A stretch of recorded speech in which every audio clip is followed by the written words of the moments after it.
are in listen-only mode.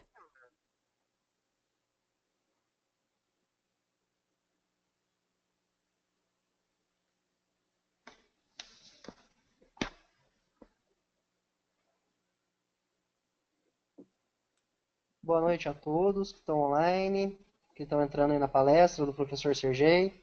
Estamos aguardando só mais uns minutinhos, que agora está liberando o acesso a todo mundo. Só mais uns minutos. Já vamos começar a palestra hoje com o professor Sergei. Aqui quem fala é o professor Guilherme do Instituto Brasileiro de Pesquisa e Tecnologia em Lente de Contato. Uma boa noite a todo mundo. Hoje a palestra vai ser sobre distrofias de córnea.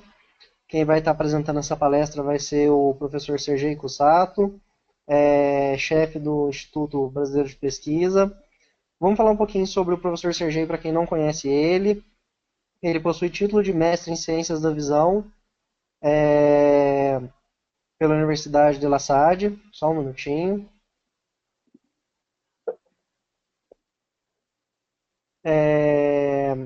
Com prática clínica nas áreas de cuidado primário e lente de contato na Universidade Nova Southwestern University dos Estados Unidos. Ele é graduado em optometria pela Universidade do Contestado, no Brasil.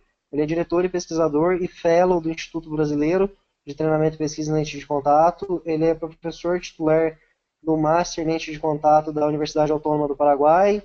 Ele é membro do British Contact Lens Association, membro do Contact Lens Society of America. Ele é fellow of International Association Contact Lens Educators and member of Orthocardiology Academy of America. E que é a Academia Latino-Americana de Ortoqueratologia e Controle de Miopia.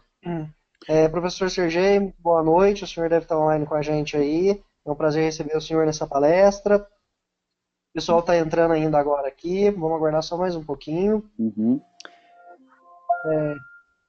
Muito boa noite, Agora sim. Guilherme. Welcome to the webinar. You have entered as an attendee in listen-only mode.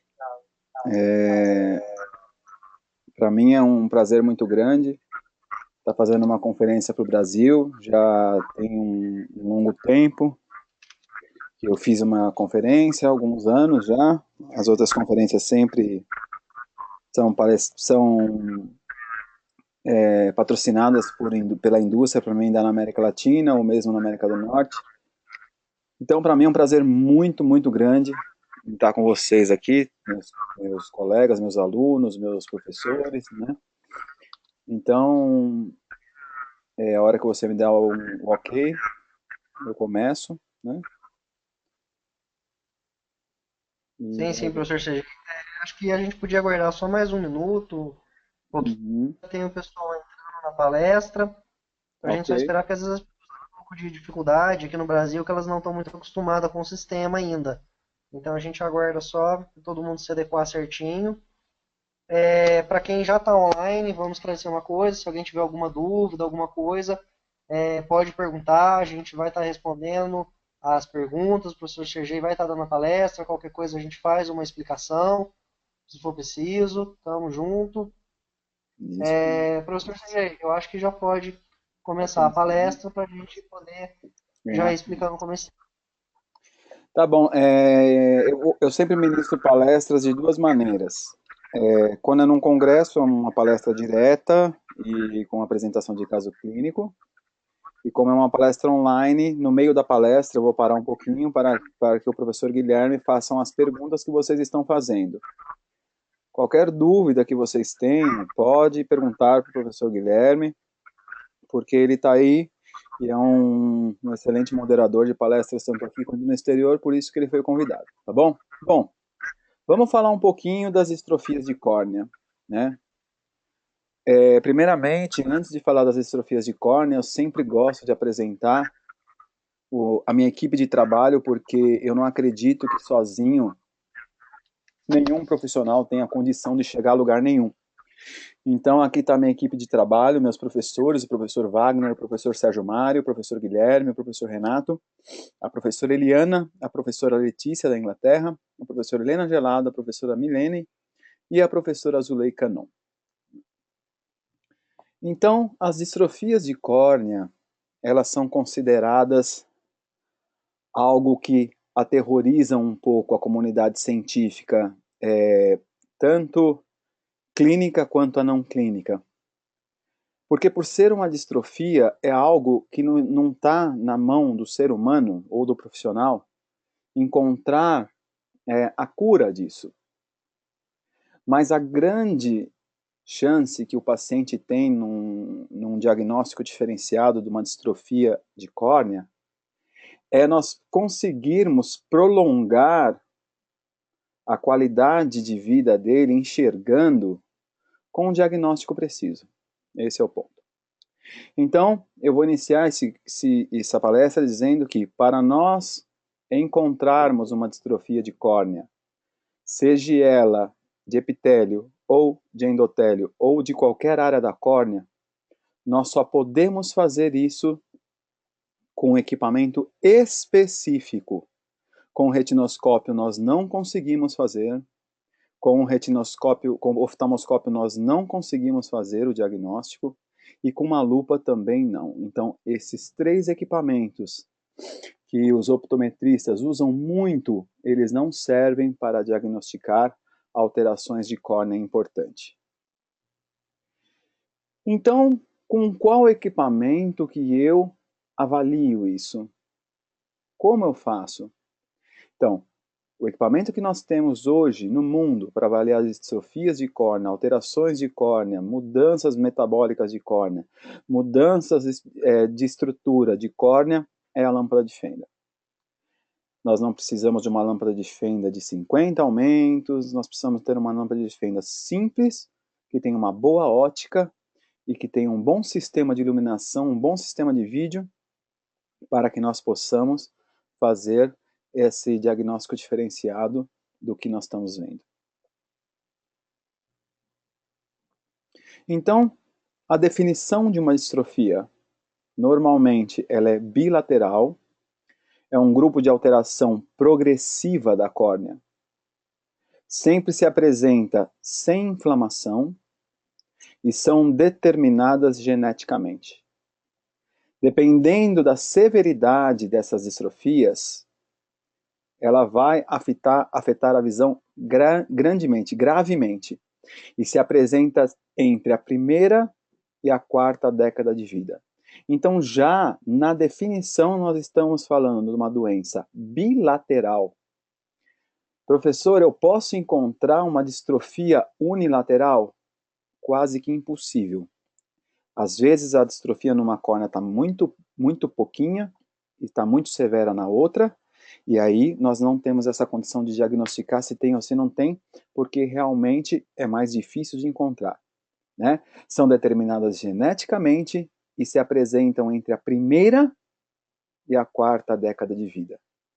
Se apresenta na primeira e na 4ª década de vida, nós estamos falando de crianças, jovens, adultos, idosos. Então, todos nossos pacientes podem estar inicializando um processo distrófico. A classificação. De acordo com os sinais e os dados biomicroscópicos. Aquilo que vocês estão vendo na lâmpada de fenda. Não é aquilo que vocês estão buscando, é aquilo que vocês estão vendo. Uma distrofia, ela está lá. Ela não é uma hipótese, ela está lá. Então, nós temos as distrofias epiteliais, nós temos as distrofias de membrana de Bowman, nós temos as distrofias estromais e temos as distrofias endoteliais. Então, os defeitos genéticos são responsáveis pela grande maioria das distrofias. Lembrando, o paciente com 22 anos apresenta uma alteração de córnea. Qual? Interrogação. Onde? Interrogação. Qual camada? Interrogação. Com qual magnificação que você viu? Por que isso? Para nós não nos confundirmos com lesões abrasivas, com ulcerações, com lesões por trauma. Distrofia é uma doença progressiva, contínua, que vai levar esse paciente ou a cegueira, ou a um transplante de córnea, ou um paciente que não possa nem transplantar, dependendo da distrofia. Então eu vou falar um pouquinho da distrofia de Cogan, uma distrofia muito comum na prática clínica. A cada 15 pacientes que nós atendemos, um paciente é portador de Cogan. Então, a distrofia da membrana basal epitelial, distrofia cistítica de Cogan, essa ela é marcada por micropontos sem coloração. Por que ela é tão grave? Porque, normalmente, quando se tem dúvida na córnea, se cora com fluoresceína para ver se tem alguma coisa. Só que essa distrofia, ela faz com que o estado cistítico do epitélio é tão grande que não tem coloração. A doença está progredindo e nós estamos achando que está tudo bem. Confundido com ceratite superficial, as pessoas se confundem, e lesões superficiais do epitélio. É a distrofia mais frequente na prática clínica. Se eu falar para vocês, se amanhã, no dia de amanhã, eu atender 10 pacientes, seguramente um deles tem Cogan.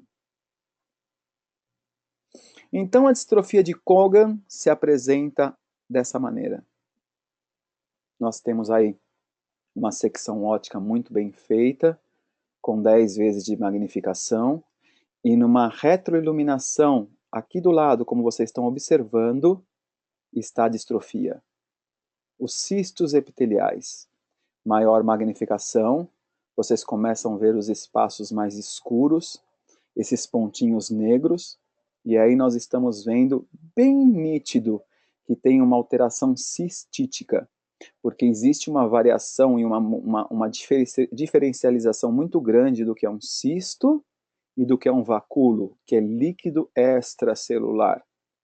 Quando nós tratamos de cisto, temos que tomar cuidado, porque o cisto ele pode se multiplicar e virar uma doença mais grave. Por isso que é tão importante nós optometristas, agora falando como optometristas, nós temos que ter uma boa visualização e dar um bom diagnóstico para o paciente e um bom encaminhamento, porque se não encaminhar isso do jeito que pode chegar do outro lado a informação errônea.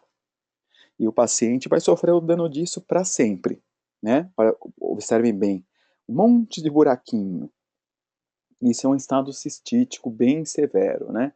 Eu estou magnificando mais, eu comecei com 10, depois eu coloquei 20, agora já está em 30, e eu não sei se eu vou chegar a 40 porque está muito nítido a falta dos pedaços na córnea.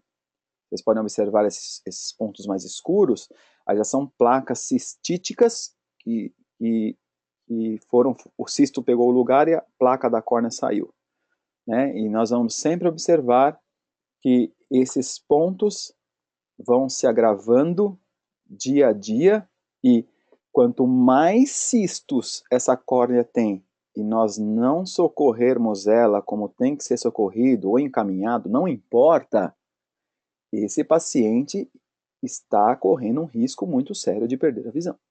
Então é muito importante com que vocês avaliem isso numa biomicroscopia, numa retroiluminação indireta, que agora nós estamos olhando indiretamente, não é mais diretamente, e observar exatamente o que está acontecendo com esta córnea. Então, aqui podemos olhar numa imagem, mesmo numa lâmpada de fenda, de altíssima qualidade, lentes suíças e coisa e tal. Quando olhamos essa primeira imagem aqui, vocês podem observar que nós não vemos muita alteração. Nós temos uma luz branca, estamos vendo a pupila bem grande, mas quando você muda da iluminação direta para a iluminação indireta, aí nós já observamos bem as alterações que estão acontecendo aqui na luz amarela, que vocês podem observar, que é os pontos cistíticos inicializando. Isso vai agravando, como vocês estão observando, e até chegar num grau que não tem o que fazer. Mas, espera lá. Essa imagem, uma imagem de uma córnea totalmente lesionada. Podemos observar que tem uma lesão inferior muito maior do que a superior, por causa de uma queratoconjuntivite seca, né? Mas isso é um microcisto? Não. Por quê? Porque microcisto não cora. Isso você trata rápido e o cisto você não trata rápido. Então nós temos aqui uma área de córnea quase toda tomada, mas por que o paciente às vezes não sente isso? Não percebe o que está acontecendo? Porque a área da pupila está praticamente limpa. Então, se ele não tem queixa e a pálpebra cobrir isso, essa lesão vai ficar aí até perfurar. E se nós pegarmos um paciente desse e não avaliarmos corretamente na lâmpada de fenda, fizermos uma refração, um fundo de olho, vai passar batido. Por quê? Porque está fora da área que normalmente nós examinamos, né? Então isso não é uma distrofia. Isso é uma lesão abrasiva por falta de oxigenação, por olho seco e hipofunção da secreção lacrimal reflexa e basal. Aqui já é um caso mais diferente. Mas por quê? O que está acontecendo? Corou, mas aonde que é isso? Onde que está isso? Coroa conjuntiva. O paciente está apresentando alguma alteração imunológica importante, porque a conjuntiva só cora, assim demasiadamente, quando os anticorpos que ficam na conjuntiva já não estão tendo resposta autoimune.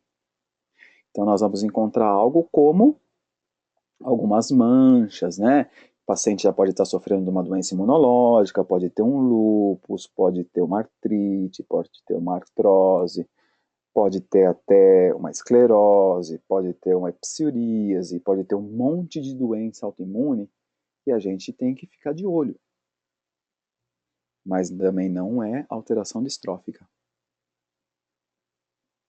Outra coloração na conjuntiva, agora já com listamina verde, prova diagnóstica de uma doença autoimune chamada síndrome de Sjögren, muito grave, seca todas as mucosas do corpo todo. O paciente está falando com você, ele tá balbuciando a boca porque não tem saliva, está tudo colando, né?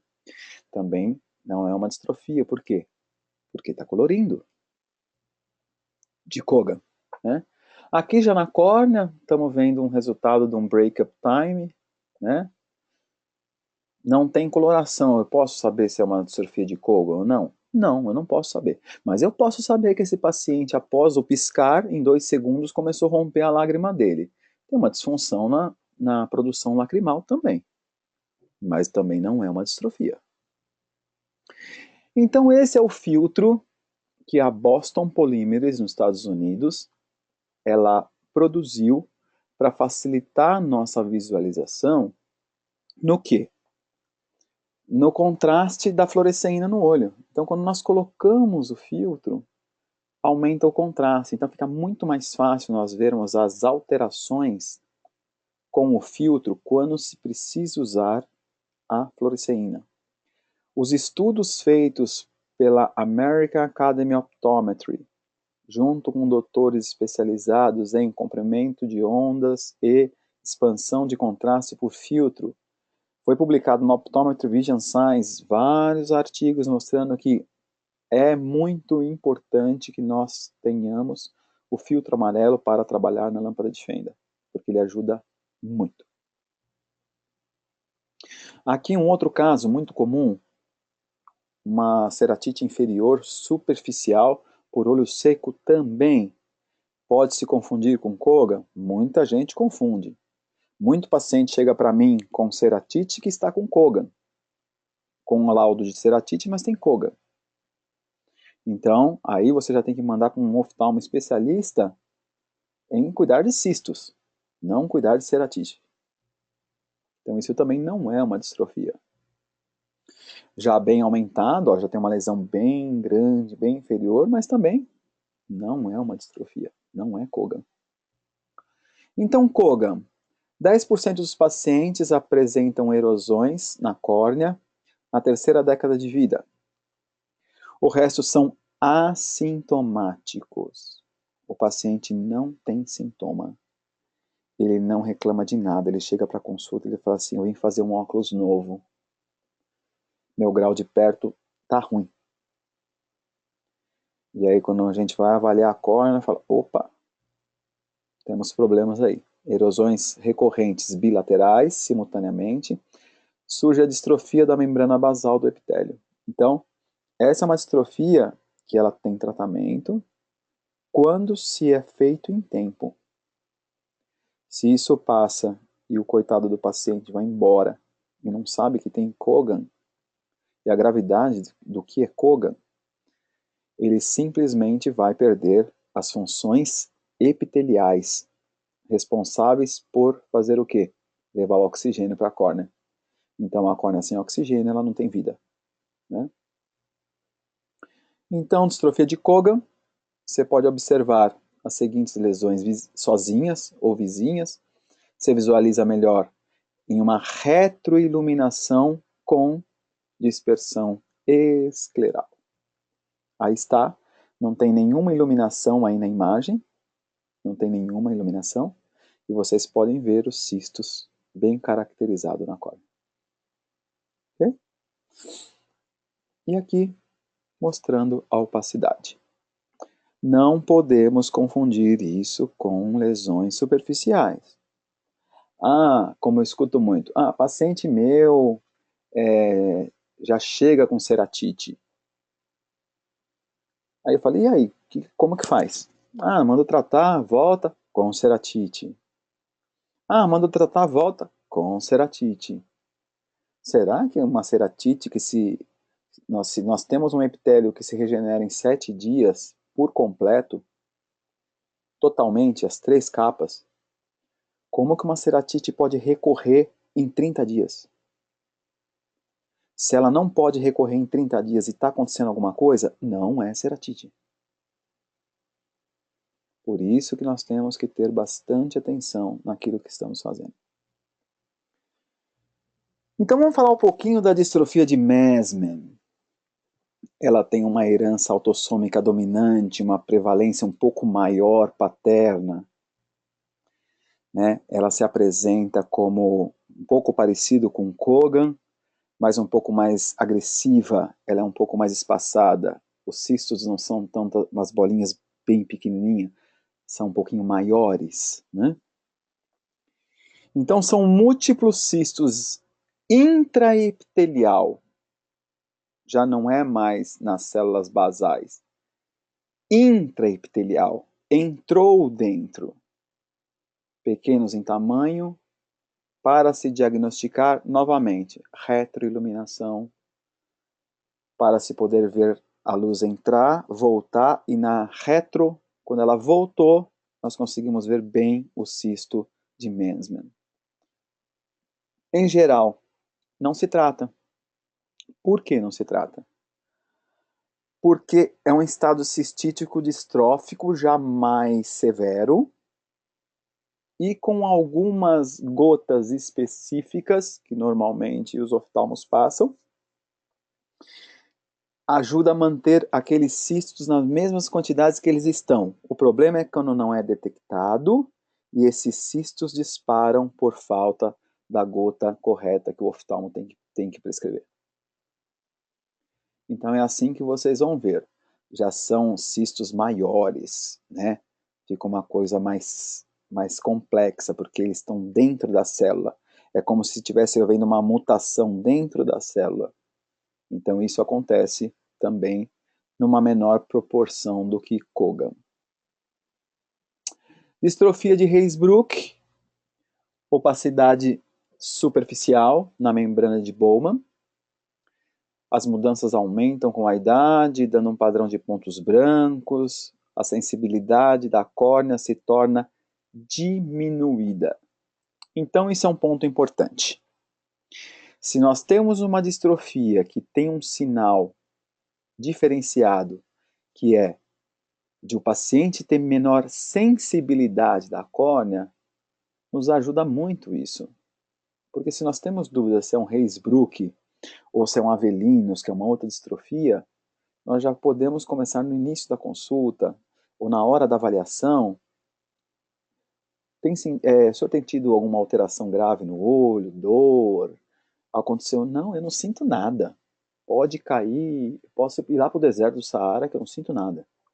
Então isso é um sinal de alerta, porque Reis-Brook é agressivo e leva à opacificação da membrana de Bowman, né? Então vocês precisam tomar atenção que com oftalmoscópio e com retina fica um pouco difícil.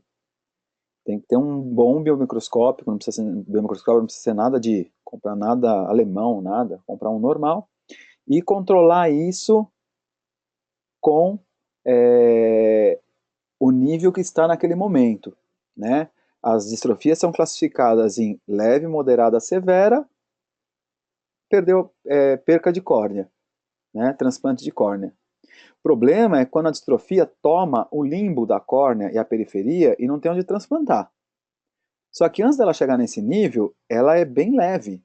O problema das distrofias, que eu estou alertando aqui em todos os lugares que eu passei, quase há 2 anos que eu venho falando de distrofias, por causa da incidência que está tendo de distrofia. É muito grande. Por quê? Porque a dificuldade do diagnóstico correto é muito grande, né? Então, todas essas distrofias eu estou pontuando para vocês como se estivesse pontuando um livro.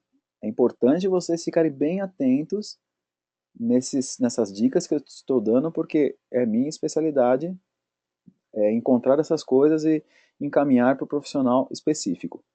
Então aqui nós podemos observar bem, fazendo uma iluminação em paralelepípedo, vocês podem ver um cubo aqui, pequenininho, e aqui nós temos um cubo grande e temos um risco, um M ao contrário.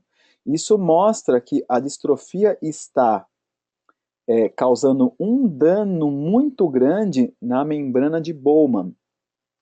Só que a membrana de Bowman é a defesa da córnea. O epitélio se regenera, Bowman não. Então rompeu o Bowman, abriu. Abriu, não tem mais o que fazer. Então nas distrofias, qual o tratamento que pode ser feito? Normalmente se faz o LASIK, para o paciente voltar a enxergar, porque o paciente está enxergando desse jeito aqui, ó. Perdão. O paciente está enxergando desse jeito, está todo opacificado, a córnea. Então, LASIK é indicado. Se joga um álcool dentro de um copinho de metal com uma barrinha. Esse álcool vai arrancar todo o epitélio dali.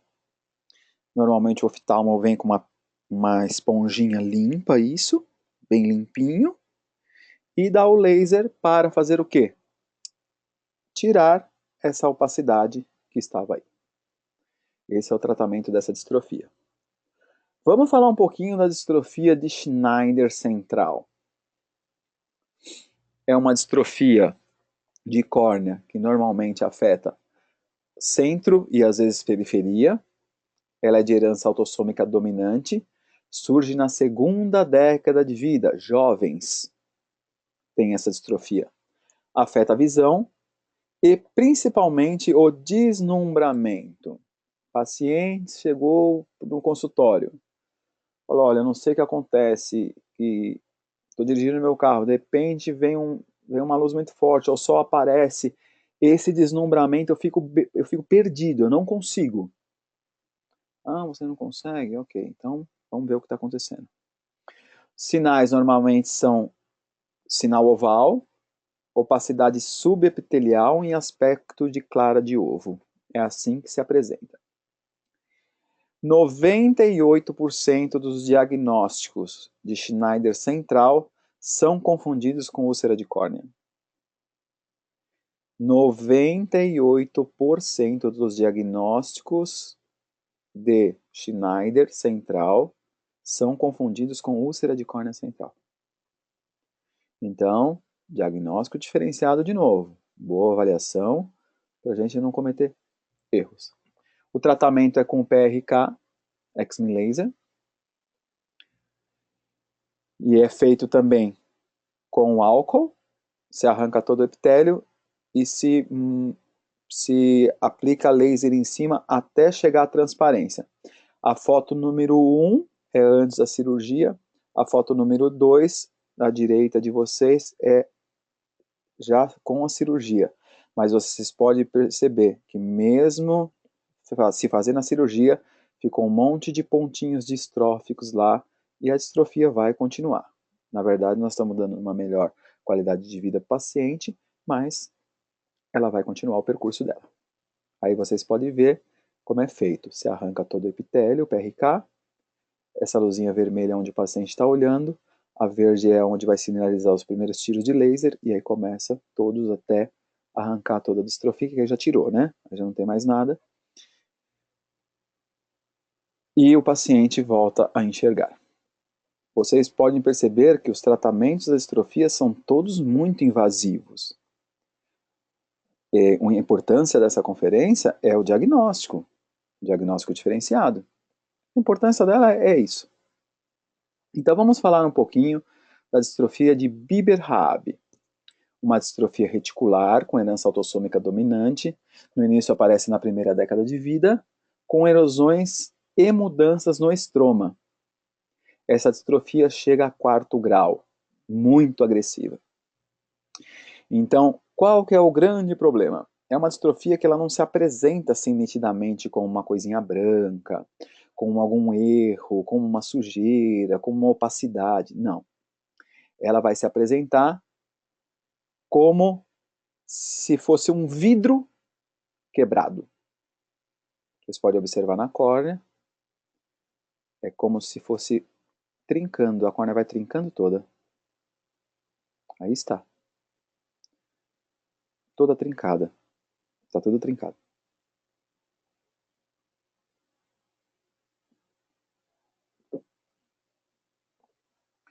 Desculpa.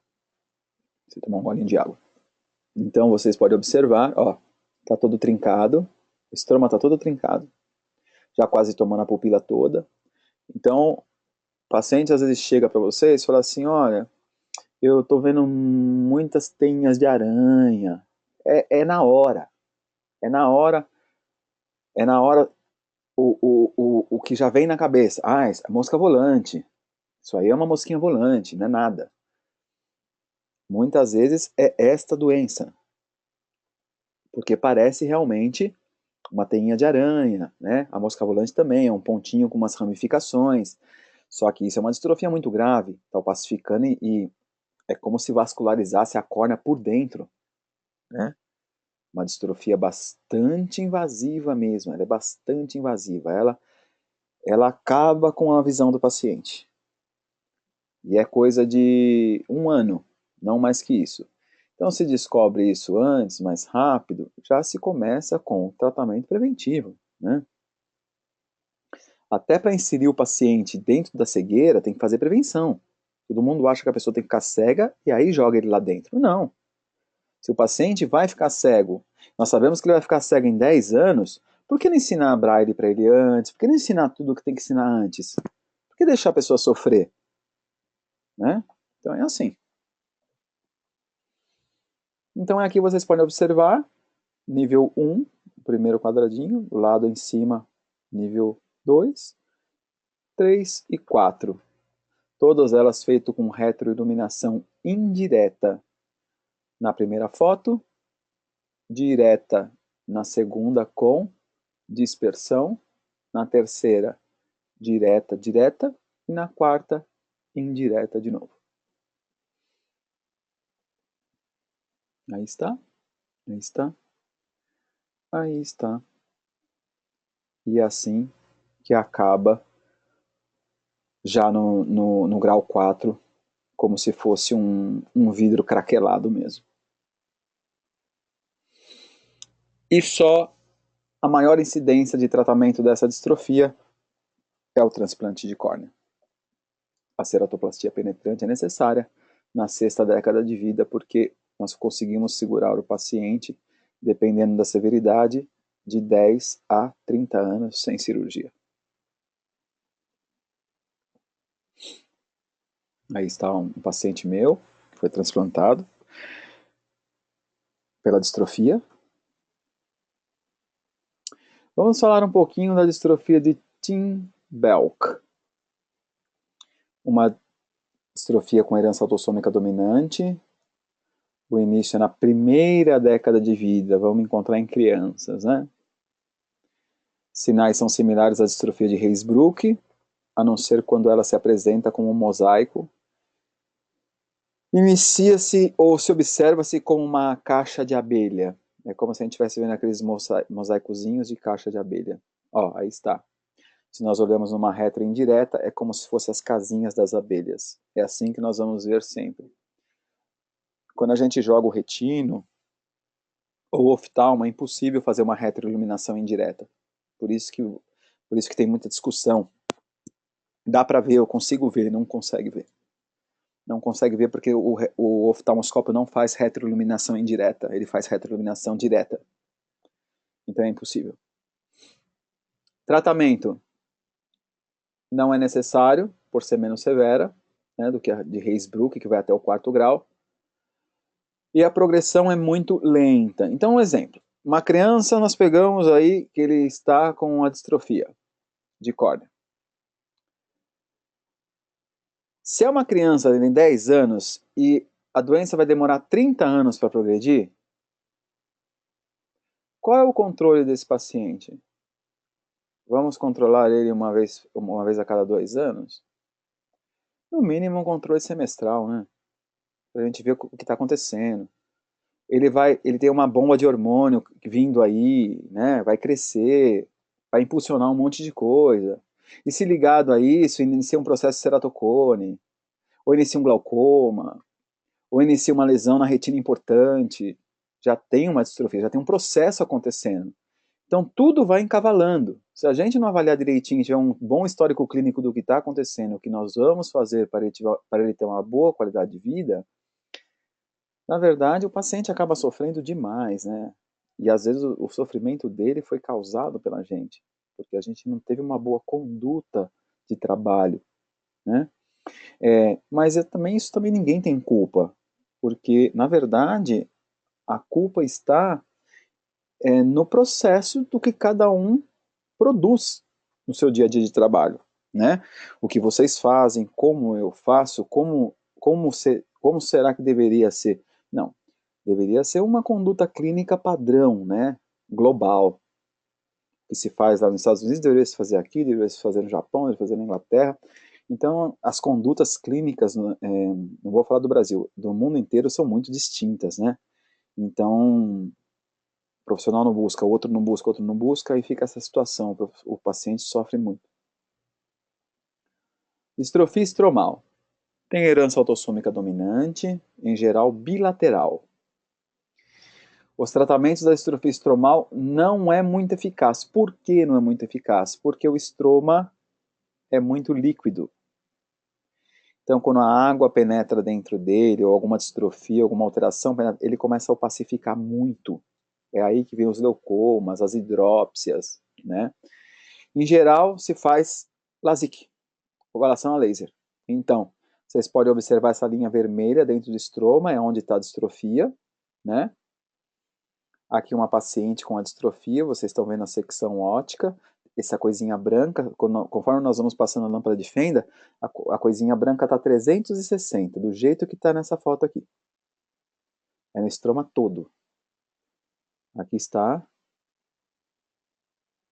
E vamos falar um pouquinho da distrofia de Avelinos. Sinais de opacidade tipo micropontos em estrela e flocos ou pontos de neve. E no centro é sempre mais severo. Essa é uma distrofia, eu tenho 2 crianças com essa distrofia, é duro na queda, porque o tratamento dela é muito difícil. Normalmente tem depósitos extracelulares, anormais, proteína TGF-BI, mutantes no estroma, então tem proteínas que começam a se mutar para ela acontecer. Herança autossômica recessiva, uma tendência maior de vir das mães. O início na primeira década de vida, com fotofobia intensa, lacrimejamento, alteração da visão.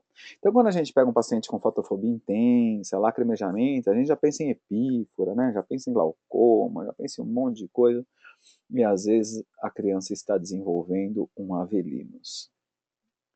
Então, a distrofia de Avelinos, ela se apresenta assim, como estrelas, flocos de neve, parece até aquelas coisinhas de Natal, né?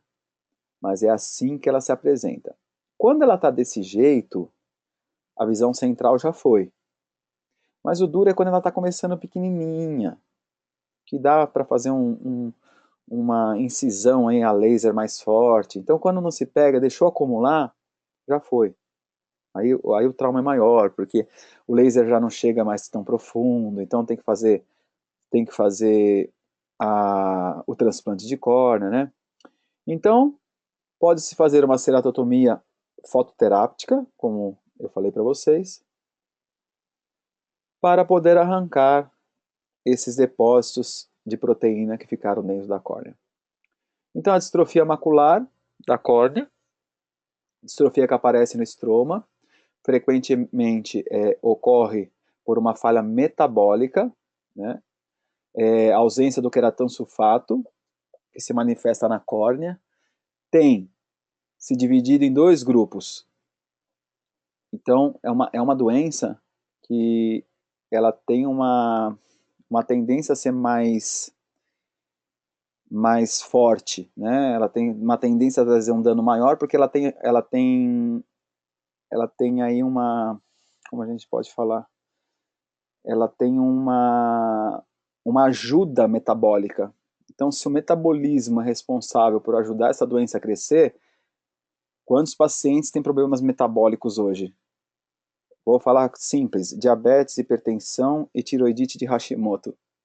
São 3 doenças que pegaram 3 órgãos-chave: tiroide, pâncreas e artérias e vasos, né? Então, ela tem uma herança recessiva também e aparece na segunda década de vida. Como sinal, micropontos acinzentados no estroma, né? E uma opacidade progressiva, muito complexa, porque ele é muito avassaladora, é a palavra. Ela deixa a córnea branca como se fosse um leucoma. E, na verdade, está endurecendo isso dentro do estroma. Então, às vezes, até para fazer o transplante é bem complexo, mas nesse caso é só transplante de córnea. Tratamento é feito por ceratoplastia penetrante. Então vamos falar agora da distrofia de gotas gelatinosa. Eu gosto muito dessa distrofia porque era uma distrofia que o tratamento dela é bem interessante, bem invasivo, mas tive a rica oportunidade de participar de vários pacientes que tiveram essa distrofia e o tratamento dela. É um transtorno raro, subepitelial, com herança autossômica recessiva. O início acontece na primeira ou na segunda década de vida. Normalmente nós observamos nódulos subepiteliais, cinzas, e afetam gradualmente a visão. Tratamento, ceratotomia superficial repetida. Então, como é feito isso? É feita uma raspagem no epitélio. Então, vocês imaginem,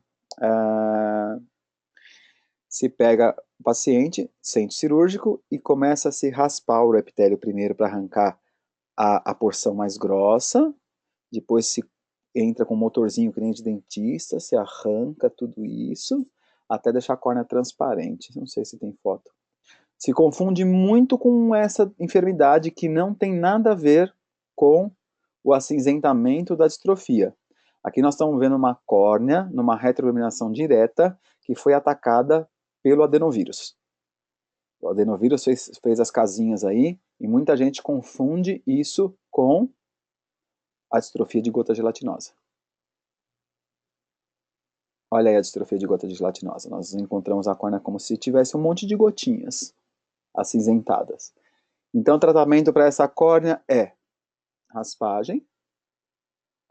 Você pega o motorzinho, arranca toda essa superfície gelatinosa, vai deixando bem limpinho, o oftalmo vai passando a esponjinha para deixar bem limpinho, até deixar isso tudo transparente, e aí esperar a próxima visita do paciente com o agravamento da doença em alguns anos.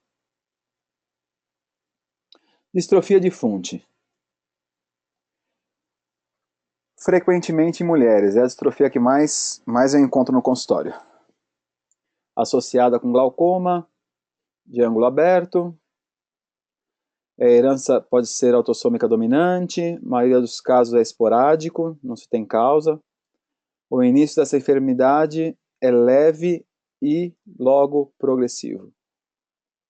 Então, para fazer o diagnóstico diferenciado dessa enfermidade, primeiro fazer uma reflexão especular na lâmpada de fenda, a gente consegue ver um mosaico endotelial, perceber uma alteração, um agutamento, uma pigmentação, um poli, um pleu, um polimorfismo, um pleomorfismo, importante, um polimorfismo, importante na reflexão especular, percebeu a alteração, microscopia especular eletrônica. Essa aqui já não é na lâmpada de fenda, é um microscópio que faz. Né? Olha como a córnea fica, ela fica opaca. Aí já foi o endotélio, né? Tratamento. Pode-se usar gotas hipertônicas. Qual é a função da gota hipertônica? Fazer o equilíbrio de entrada e saída de água, né?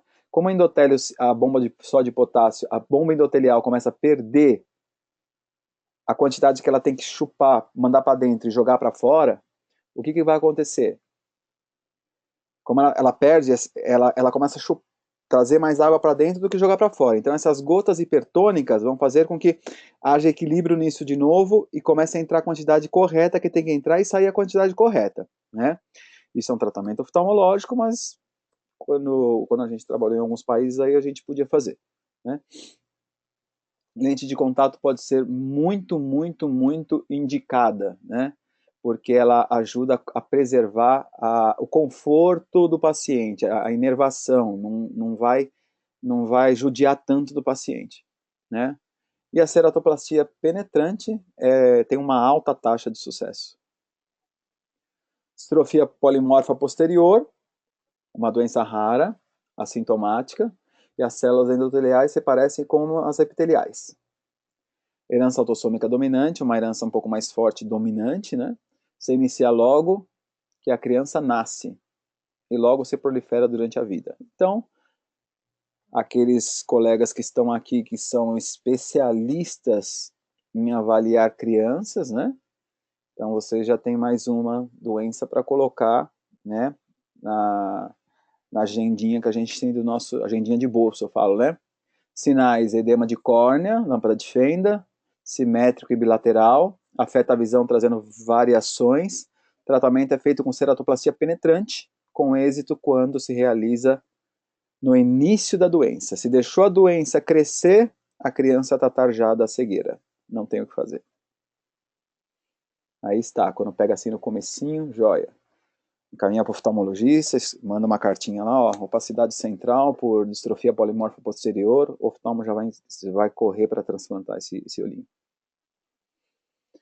Distrofia, afinamento de córnea. Então, estamos chegando já numa fase da conferência que está ficando mais agradável, porque já é uma distrofia que vocês conhecem mais, que são as distrofias por ectasia, por afinamento, né?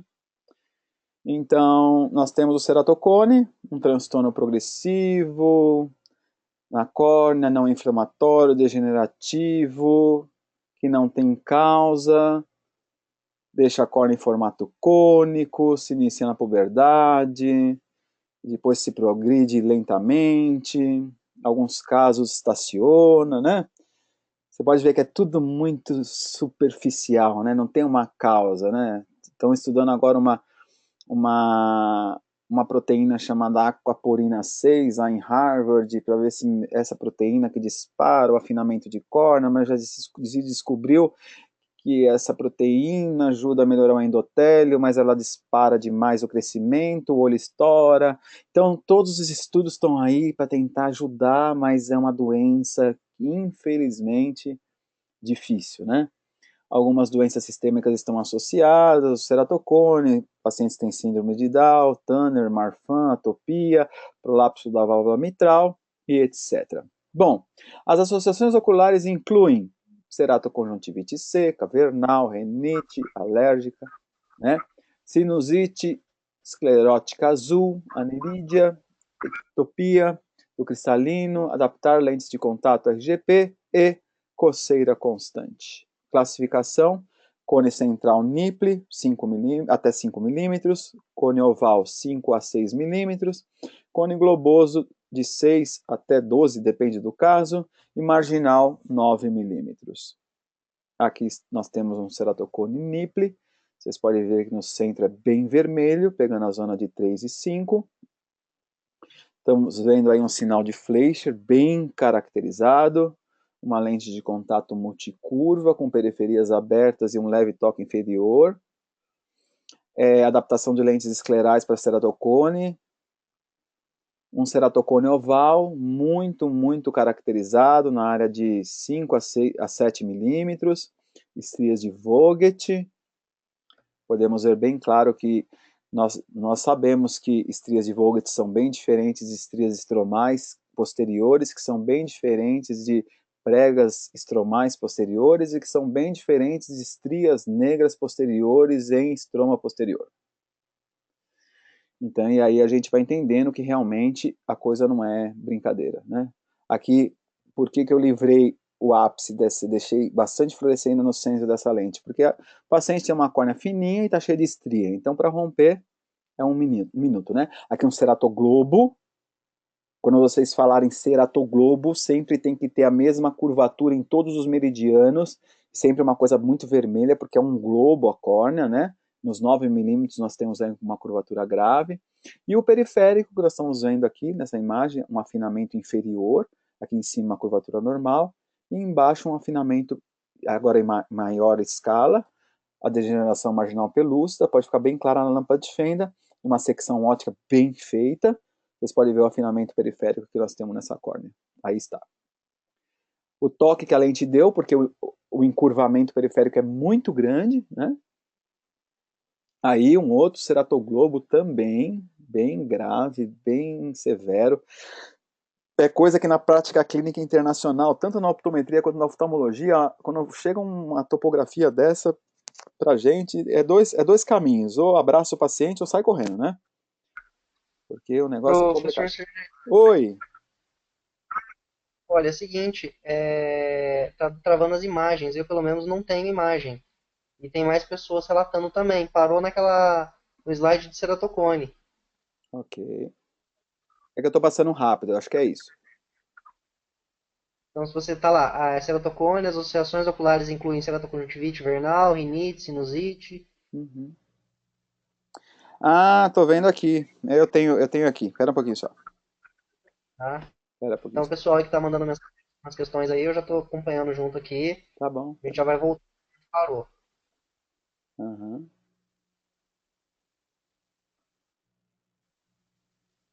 Aí que ele vai da classificação, cones níples, características. Acho que a Uhum. gente teria que dar uma olhadinha lá. Fala. Acho que eles estão nos escutando, né? Fala para eles ficarem Sim. tranquilos aí que eu vou ter que dar um retorno aqui. Ah, parou na. Já sei, tá.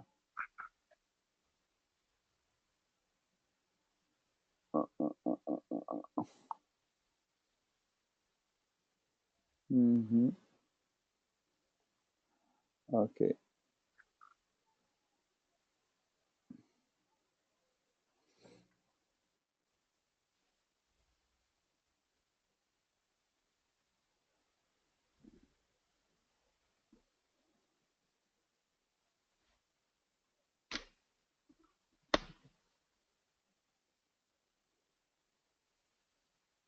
Ah, tá. Voltou aí para você, Guilherme, ou não? Não, ainda continua com a tela ceratocone travada aí, que é a que está falando das associações oculares. Tá certo. Espera um pouquinho então pra você ver o que está acontecendo. Uhum. Nunca vi isso. A parte de áudio tá tranquila, a gente estava te ouvindo, mas não estava dando para ver as imagens. Tá bom. Deixa eu ver o que aconteceu aqui. Dá um retorno na sua internet, Guilherme. Dá uma atualização aí na sua internet, por favor.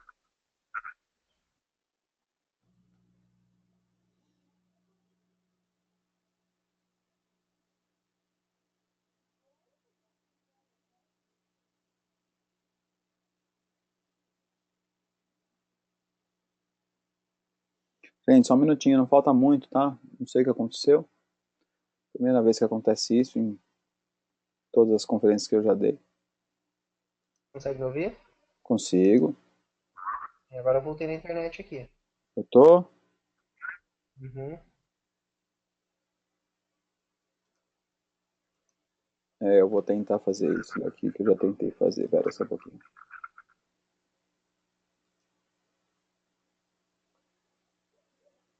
Hum, Agora foi. Isso, agora continua. Oi? Agora a gente está vendo a tela do seu computador. Isso, beleza. Vamos lá. É um problema de junta, né?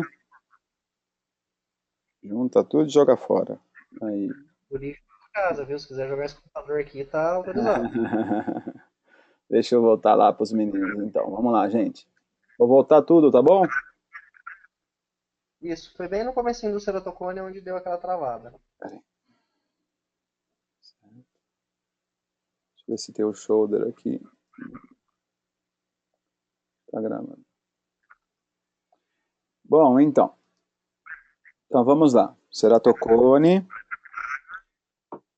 é uma doença, isso, não inflamatória, degenerativa, progressiva, que na grande maioria dos casos você se resolve com lente de contato. Pacientes que têm síndrome de Marfan, prolapso da válvula mitral, atopia, síndrome de Down, têm uma tendência a ter a doença com mais frequência, né? As associações oculares incluem queratoconjuntivite vernal, rinite, sinusite, esclerótica azul, aniride, ectopia do cristalino, adaptação de lentes de contato, RGP e frotar os olhos. Segundo a classificação, é muito simples. Ceratocone central, NIPLE, ceratocone oval, ceratocone globoso e ceratocone marginal, né? Essa é a classificação de ceratocone segundo o seu desenho, não a sua curvatura. Então aqui a gente tem um ceratocone central, bem caracterizado, pegando a zona de 3 e 5 milímetros. Normalmente ele apresenta um sinal de Fleischer muito característico, vocês podem ver aí na secção, no paralelepípedo, bem característico o sinal de Fleischer. Para esses casos, nós podemos adaptar lentes de contato multicurvas, uma curva central e uma curva periférica, com levantamento periférico caprichado para entrar bastante fluorescina dentro, e as lentes esclerais pela grande protusão central que tem, né? Ceratocone oval, topografia característica de ceratocone oval, aparece um ovinho mesmo, um pouco abaixo do centro, pega uma zona de 5 a 7 milímetros, tranquilo, apresenta estrias estromais caracterizadas, estrias de Vogt, não estromais, estrias de Vogt, que nós não podemos confundir com as estrias estromais, com as estrias estromais posteriores, com as pregas estromais posteriores e com as estrias negras, né? E cada uma tem a sua etiologia e cada uma é uma doença diferente. Aí estão as estrias, né? Bem claro. Também podemos aí adaptar lentes asféricas, multicurvas, né? Eu gosto muito das lentes multicurvas, porque eu gosto de trabalhar com as curvas periféricas, eu gosto de judiar os laboratórios e pedir curva levantada, curva média, curva estándar, curva apertada, curva... Então, não é que eu judio dos laboratórios, é que os laboratórios aqui não estão muito acostumados a fazer e eu só sei trabalhar dessa maneira. Então aqui nós temos um ceratocone globoso, pegou a córnea toda, né? É um globo, nós temos uma ectasia em todos os pontos, tem praticamente a mesma curvatura, né? Aqui nós podemos ver o marginal, essa imagem não está tão boa, mas na segunda imagem, bem claro, com lâmpada de fenda, porque não é possível de outra maneira, faz uma secção ótica com 20 vezes de aumento, um ângulo de 30 graus, vocês vão observar bem a histologia da córnea inteira e o afinamento periférico bem claro na parte inferior, como vocês estão vendo. Vocês podem observar que foi adaptado lente de contato naquela córnea que vocês acabaram de ver e teve um toque periférico pequeno, mas que pode dar lesão e pode perfurar aquela córnea que está fininha na periferia. Então o que a gente tem que fazer aqui? Tem que sempre observar se com uma secção ótica na lâmpada de fenda, se tem fluoresceína dentro desse escuro aqui. Porque se tem fluoresceína aqui dentro, não vai acontecer nada. Agora, se não tem, vai acontecer sim. Ok? Outro ceratoglobo já descaracterizado, né? A gente está vendo um azulão aí, mas até no azul, se vocês observarem aqui no azul do lado direito, né? Tem 52 de curvatura, aqui no vermelho do outro lado tem 52, aqui embaixo tem 52. Isso é característica de um ceratoglobo. É o famoso ceratocone que a maioria corre dele, porque ele dá muito trabalho. A gente colocou lente nela asférica, porque era uma córnea com uma curvatura muito alta, a lente descentrou, começou a machucar, começou a lesionar o limbo, né? O paciente pode ver que está pegando no limbo todo, pegando na esclera, deu uma boa machucada. E aí logo eu decidi, como filosofia de adaptação, sair das lentes asféricas e colocar uma lente esférica. Por quê? Já que a córnea tem a curvatura nos mesmos pontos, eu vou colocar uma lente que tem a curvatura nos mesmos pontos. Coloquei a lente se centralizou mais. Ó, a lente se centralizou mais, não está mais lá fora, né? Já está bem mais bonitinha. E o paciente está super bem com essa lente. Então aqui nós estamos olhando uma classificação já de um outro autor, que é do Matt Moint, de um ceratocone Niple, oval e um ceratocone marginal. Aí vocês podem ver os quadros de nível, uma córnea normal, um ceratocone inicial, um ceratocone moderado e um ceratocone avançado. Bom, chegamos na metade da conferência. Será que tem muita pergunta, professor Guilherme? Ou tá tranquilo? Posso continuar? Tá tranquilo. Seguinte, eu tenho só uma dúvida aqui da Yolanda. Ela perguntou da parte da sintomatologia da distrofia de Cogan, se o paciente tem alguma sintomatologia no caso da distrofia de Cogan. Yolanda do Paraguai, uma aluna minha? Acredito que sim. A pergunta foi feita em espanhol. Ah, ok. Ok. Gente, eu vou responder em espanhol, depois eu falo em português. Então, bueno, Yolanda, pacientes que tienen Cogan no tienen síntomas. Temos que mirar na lâmpada de herradura em uma retroiluminação indirecta com full iluminação e mirar se tem microquistes aí, que se tem Cogan, seguramente vai ter. Bom, gente, eu estava explicando para ela que os pacientes que têm Cogan, eles não têm sintoma nenhum, né? E se ela não fizer uma boa iluminação direta em secção ótica, com iluminação total, para pegar isso na retroiluminação, vai passar batido. Então tem que fazer uma boa avaliação. Mais alguma? Olha, professor, por hora somente essas, tá bom? Pode seguir a palestra que eu estou aqui observando se caso tiver alguma dúvida. Fica de olho aí. Então, vamos continuar. Então, o ceratocone afeta a visão, se confunde muito com pacientes com miopia, astigmatismo, tem uma progressão alta.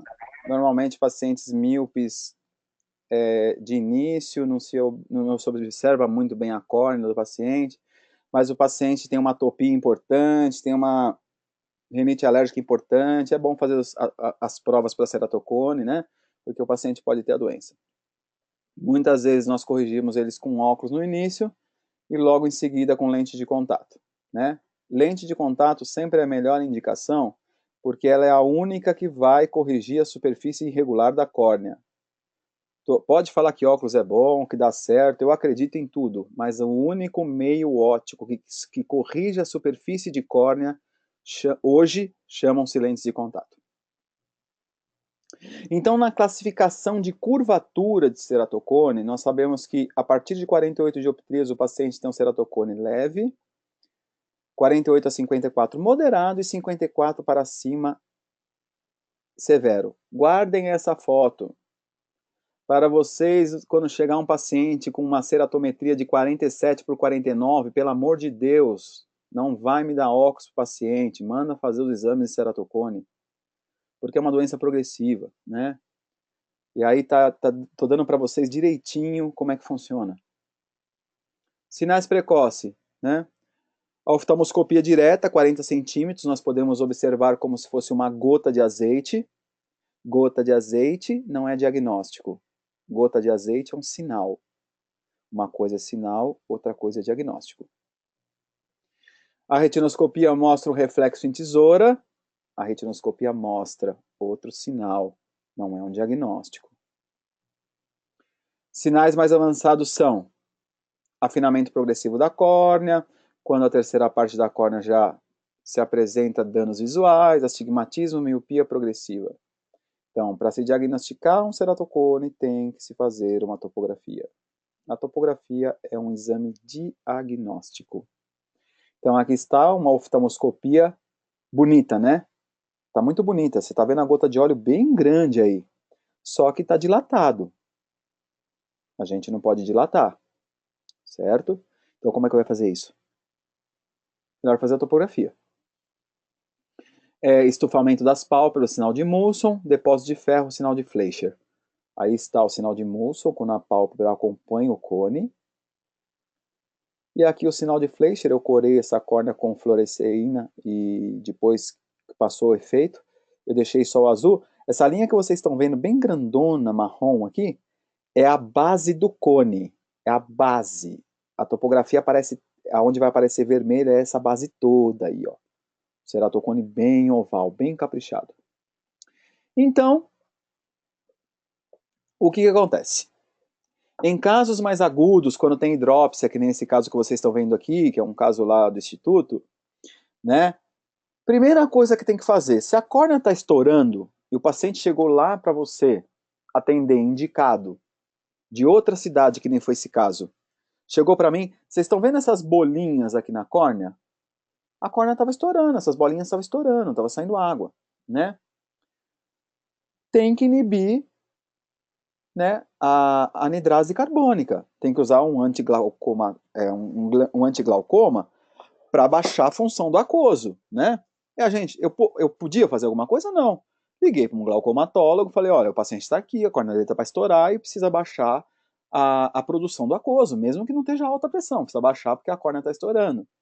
Ele falou, não, manda aqui e eu já faço isso já para você e te mando de volta. Então, foi feito isso, o paciente normalmente pode alcançar a cura da hidrópsia de 6 a 10 semanas do edema, mas é até engraçado quando eu falo isso em palestra, né? Para a gente tratar disso, é uma coisa engraçada. Nós podemos tratar com um secador de cabelo, né? Secador de cabelo 4 vezes ao dia, nesse caso bem quente, e colocar uma lente para empurrando essa água toda para dentro. Agora, para fazer um negócio desse, tem que conhecer de córnea, metabolismo de córnea, como funcionam as funções de córnea. Né? Porque tá o oftalmo tem a parte dele e o optometrista tem a parte dele, cada um na sua, fazendo o que tem que ser feito direito. Né? Então vamos lá. A correção com óculos, nos casos precoces resolve, né? Nos ajuda muito, dá para resolver. Só que não é porque nós dermos óculos para o paciente, nós podemos não ter o diagnóstico correto do que o paciente tem. Porque o ceratocone em jovens, em 6 meses o negócio pode ficar muito feio. Porque a puberdade, os hormônios, explota a córnea mesmo, faz a córnea ficar protuberante, né? As lentes de contato rígidas são necessárias, para os graus mais altos de astigmatismo e proporciona uma superfície de refração regular. Então aqui vocês podem ver uma adaptação de lente de contato ceratocone, bem caprichada. Aqui essa azul que vocês estão vendo à esquerda, sem filtro, aquele filtro amarelinho do começo da palestra, e esse outro olho aqui com filtro. A ceratoplastia penetrante é muito usada aqui no Brasil, o transplante de córnea. No mundo inteiro, só 10% dos pacientes transplantam a córnea. Aqui no Brasil, acho que já deve ser uns de 20 a 30, porque aqui a incidência de transplante é muito, muito grande. Como avaliar tudo isso? Lâmpada de fenda, ceratocone juvenil. Criança, tem que avaliar com lâmpada de fenda. Adaptação de lente de contato especial, multicurva, tal, tá tudo certo. Ferramenta, médias camadas, profundidade das estruturas, detalhes, sinais da patologia, sinais da distrofia e mudanças de acordo com a idade. Avaliar a magnificação, com magnificação e usar sistemas binoculares para avaliar. Então, temos que ter uma lâmpada de fenda com um bom sistema binocular, para nós observarmos, aqui nós temos uma lente de contato totalmente justa, causando a síndrome de 3 e 9 horas e perfurando o limbo inferior. Aqui nós estamos vendo pequenas lesões superficiais, numa retroiluminação direta, e na indireta, que eu não sei se vocês conseguem enxergar, aqui na amarela tem um negocinho preto na amarela. Esse negocinho preto na amarela é um corte na córnea, que na direta não deu para ver, porque estava mais profundo, ok? Aqui nós estamos vendo os buracos no endotélio de córnea, uma reflexão especular, bolhas no endotélio, neovascularização profunda no estroma, neovasos fantasmas brancos numa retroiluminação, um endotélio bem bonito, bem caprichado na lâmpada de fenda, estrias negras no estroma, agutamentos leves no endotélio, agutamento severo no endotélio, e uma microscopia especular eletrônica normal, uma publicação que eu fiz, acho que no ano 2008, isso, microscopia especular sobre a densidade endotelial de pacientes usuários de lente de contato. Então, o endotélio tem que ter 3.000 células por milímetro quadrado na segunda década de vida, 2.500 células na quinta década de vida e 2.000 células por milímetro quadrado na oitava década de vida. O coeficiente de variação normal é de 0,26. Alterou de para baixo ou para cima, temos problemas aí no endotélio. As células têm que ser hexagonais, elas têm que ter os 6 lados, tanto inferior quanto superior, tá? Para o paciente não ter alterações metabólicas na córnea. Então, esse aqui foi um artigo que eu publiquei já faz alguns anos, foi uma das primeiras palestras que eu dei fora do Brasil, que eu encontrei na lâmpada de fenda, nessa primeira foto mais escura, um buraco no endotélio. E aí eu fiz a microscopia, saiu o buraco bonitinho. Aí eu fiz um report of case, esse artigo foi publicado em vários países, foi muito, muito bom. Então aqui está mostrando, mas o que eu tenho que ver na lâmpada? Como que eu faço? Isso aqui está correto para fazer, essa primeira imagem está correta para fazer uma reflexão especular? Não, está errado. Não está usando o ângulo certo. Isso aqui está correto? Parece que está, mas não, está errada. A terceira está correta? Ó, tem gente que se olhar essa terceira iluminação vai falar que isso aqui é uma microscopia especular high definition. Isso não dá para avaliar nem se o paciente tem córnea. E a quarta, perfeita, ó. Os buracos no endotélio, bonitinho, ó. Uma microscopia totalmente perfeita, né? Aí foi feita a microscopia especular, não a reflexão especular, e pegamos os buracos no endotélio, né? Às vezes, vocês estão vendo que aqui desse lado, o olho direito, não tem dados, né? Tá um monte de tracinho. Às vezes o endotélio está tão morto já, que não aparece dados, só aparece buraco, só mancha, né? Então eu uso essa tabela quando eu vou fazer laudo de microscopia especular, porque lá no Instituto a gente trabalha com todos os equipamentos, né? Então eu uso essa tabela para a gente classificar o que é um dano real e o que é um dano de mentira. Então, essas 4 linhas representam um desvio padrão. Aqui, a linha da esquerda representa a densidade do endotélio, e aqui embaixo a idade do paciente. Então, é muito simples. Eu coloco uma linha com a idade do paciente, e a outra linha, o resultado que deu a microscopia especular. Exemplo, 2.200. Essa paciente está dentro das linhas de desvio de padrão normal? Não, está fora. Então, o endotélio dela está indo para o beleléu. Então, vou colocar lente de contato nessa paciente que já está perdendo endotélio? É óbvio que não. Vou colocar óculos nessa lente que está perdendo endotélio? Óbvio que não. Eu vou mandar para um especialista de endotélio, né? Aí, o estroma, de novo, as alterações estromais, as lentes de contato, os ceratocones avançados em iluminação tangencial, iluminação em paralelepípedo, iluminação dispersão e assim por diante. Tem que avaliar na lâmpada de fenda, não tem jeito. O teste de Butt, aí um caso gravíssimo que a córnea já está rompendo também. O paciente pisca nessa parte preta inferior aqui, ó. Conforme ele pisca, escorre água, porque aqui já tem um corte, já rompeu, né? Aí está um outro caso ceratocone também, olha o tamanho do cone, marronzão aqui na ponta, bem grande. Esse aqui é um outro caso de ceratocone, olha essa linha de luz, como é fininho aqui um pouquinho acima da pupila, ó, bem fininho. Olha lá, bem fininho mesmo, não tem nada, bem fininho. Olha lá, não tem espessura mais. Vai colocar uma lente aí? Eu acho que não, vai perfurar. Embaixo já aguenta mais, né? Tá mais espesso. Mas não dá, não tem como. Aqui já é uma córnea já que para muita gente é um ceratocone avançado, mas aí tem uma uveites anterior violenta. A uveites é tanta, esses pontinhos brilhosos que vocês estão enxergando aí chamam-se flare e cells. Quando eu coloco 4 cruzes é porque já chegou no nível máximo, estrangulou. Não tem mais como o aquoso se manter nas suas funções metabólicas. Então, com 4 cruzes, o aquoso para. Ele parando, para tudo. Para corpo ciliar, para tudo. É uma parada ocular. Uma lente de contato multicurva, outra lente de contato multicurva. Um caso de escleral. Aí como ficou o menisco lacrimal e a lente. Bem bonito, uma degeneração marginal pelúcida com lente escleral. Degeneração marginal. Olha lá. Lente escleral muito bem adaptada, sem toque nenhum. Apoio escleral perfeito. E aqui eu vou apresentar o caso clínico para vocês, que eu apresentei na Universidade de Portugal esse ano, que me pediram um estudo de caso para o Congresso Internacional. Então eu acho que vocês são mais do que merecedores de ver o caso, né? Então, um paciente feminino, 59 anos, sem antecedentes patológicos, queixa de diminuição gradativa da visão durante o dia. Óculos fraco.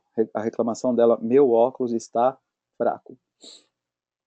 Então, na avaliação visual, acuidade visual de 20,05, sem correção, 20,05 no esquerdo, 21 com correção e 21 no esquerdo. Lâmpada de fenda, sinais de distrofia endotelial em ambos os olhos, pressão intraocular 16,13, queratometria 44,75,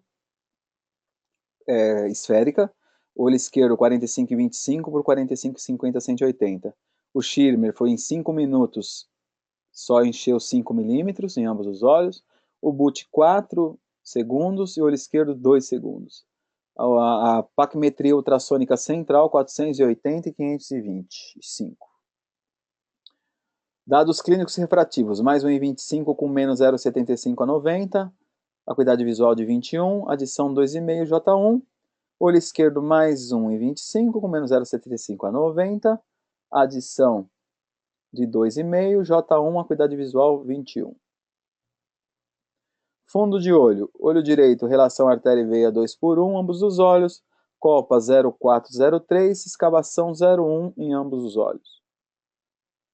Segundo a Contact Lens Research Unit do Canadá, o coeficiente de variação aceitável para a córnea é de 0,26. A densidade endotelial, 3.000 células na segunda década de vida, 2.500 células na quinta década de vida, 2.000 células na oitava década de vida. E aqui a microscopia especular eletrônica, não tomei, acho que é MP3, normal. Normal, isso aqui é uma microscopia normal. Então, como eu vi na lâmpada de Fenda alteração no endotélio dela, falei, vou aproveitar e vou dar uma pesquisada no endotélio mesmo, vou fazer uma microscopia. Então aí tá o que nós já falamos, o que é certo, o que é errado, tal. Opa, aqui é importante. E aqui está o exame na lâmpada de Fenda, a reflexão especular. Olha quanto buraquinho no endotélio, ó, cheio. Aqui não, aqui tá errado. Agora, ó, isso é buraco no endotélio, ó. Isso é endotélio que está morrendo, né? Isso é distrofia de Fundt mesmo, uma distrofia bem, ó, tem estrias também, né? Aí, ó, distrofia de Fundt mesmo. O outro olho, deixa eu ver se é ele mesmo.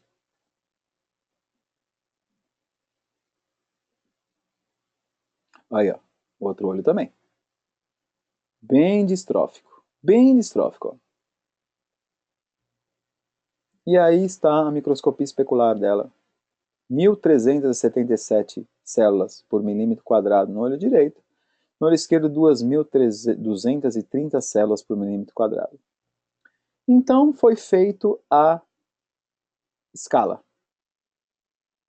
60 anos, 1.300 células. Olha o tamanho do desvio padrão. Teria que estar lá em cima no normal, ó, 2.500. Já não tem mais células para manter a córnea viva. Opa. O outro olho já não está tão ruim, né? O risco de transplante aí é muito menor, né? Porque ela tá dentro, ela entrou dentro do desvio padrão, pelo menos. Então tem bastante ainda células para se tornarem distróficas. Então, o coeficiente de variação dela, o normal é de 26, segundo a Contact Lens Research Unit. É um dos maiores, são centros de pesquisas, né? O olho direito tem 57 e o olho esquerdo tem 69. Então quer dizer que a variação das células dela são tão grandes já. Por quê?